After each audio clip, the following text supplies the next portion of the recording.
spelling of your last name? MCCABE. Thank you.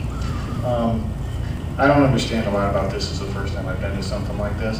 And I understand all the environmental concerns, and they do concern me too. But one thing I haven't really heard of, from what I've been reading on, it looks like this transmission line will either follow public land or very specific private land, being the railroad tracks or the railroad right-of-ways. So I don't know how that works in terms of taxation for the communities it goes through. I would assume if it's running down the middle of the river in adjacent cities, probably not getting anything out of it. However, is there a taxation base along the railroad right-of-ways? I don't know how that works.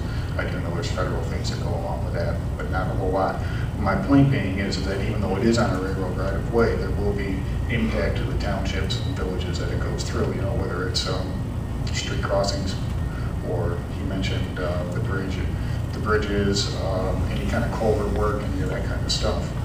So I'm just wondering, anywhere where it affects the towns, is there, outside the initial cost of building it, is there any like maintenance for any services that the localities have to take care of? Do they do that on their own? Is that being funded by the company that puts the line in? Thanks.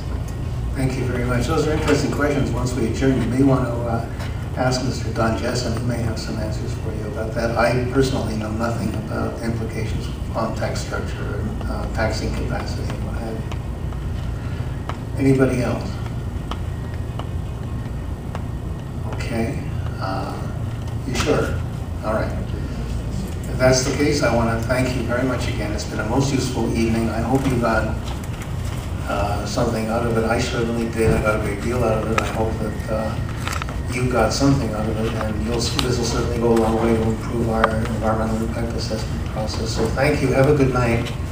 And we'll look forward to seeing you when we have the draft document itself available.